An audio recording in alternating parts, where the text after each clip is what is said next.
Hello again. Welcome back. Today we are going to be reviewing the Ming Dynasty, taking a look at how religion and politics, how religion impacts society, and describing some of the leaders of the Ming Dynasty. So just to get an idea of our territory, where we are talking about. So we are talking about China. With these two maps, we see that in the Yuan Dynasty, when that ruled China, the Mongols controlled the land, and we have a larger Yuan dynasty geographic territory. The early Ming emperors pushed the Mongols and other nomadic tribes out of the dynasty, pushing them up north and then reinforcing the Great Wall of China as their security defense border.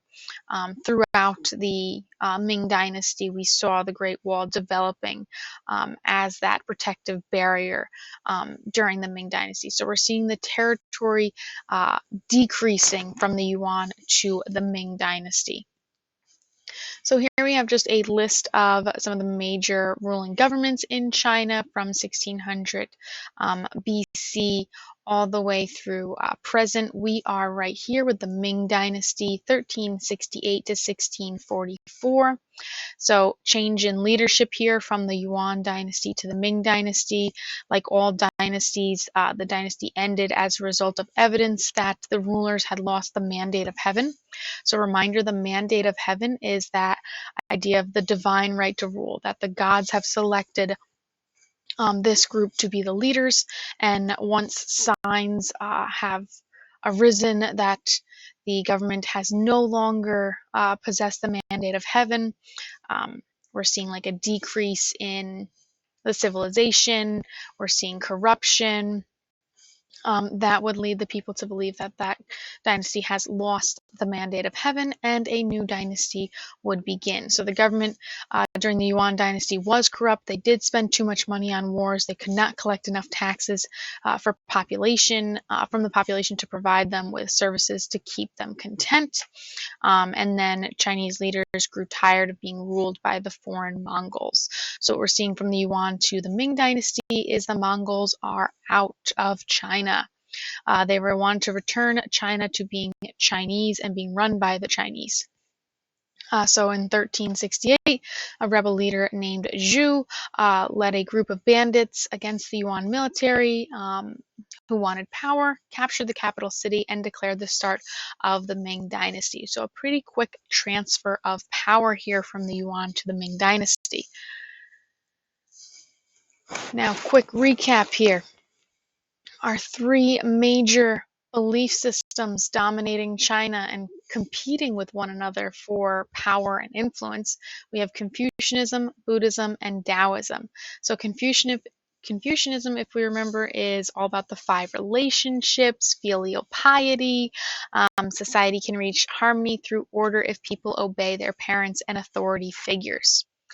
Now, Buddhism, the goal of life is to achieve enlightenment, escape the cycle of reincarnation by giving up all desire. Buddhism comes from India, so this is as a result of cultural diffusion that Buddhism has navigated from India to China.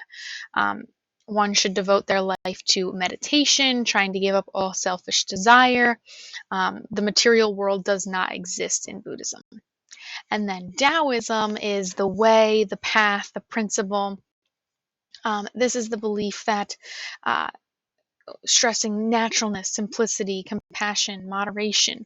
Nature is harmonious, and when one disturbs it, they create disharmony.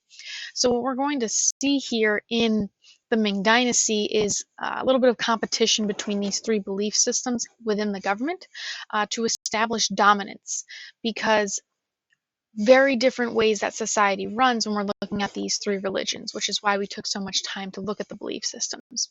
Confucianism is going to be extremely patriarchal. We're going to see that filial piety, that is going to be focused within the rules. While Buddhism and Taoism, much less strict in that sense.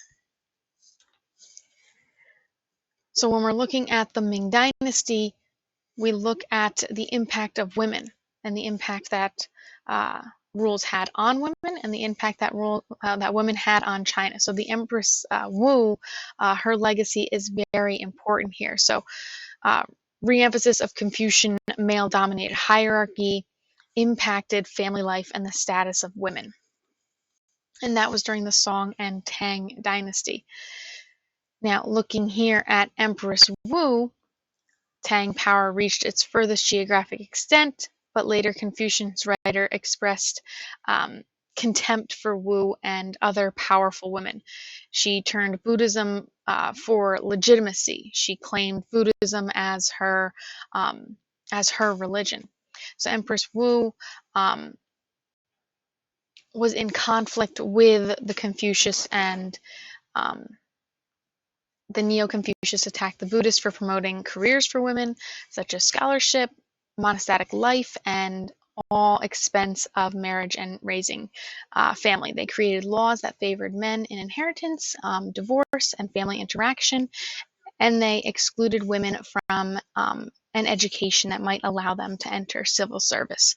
So what we're seeing here is the impact that Confucianism had and the decrease of rights that it led to for women.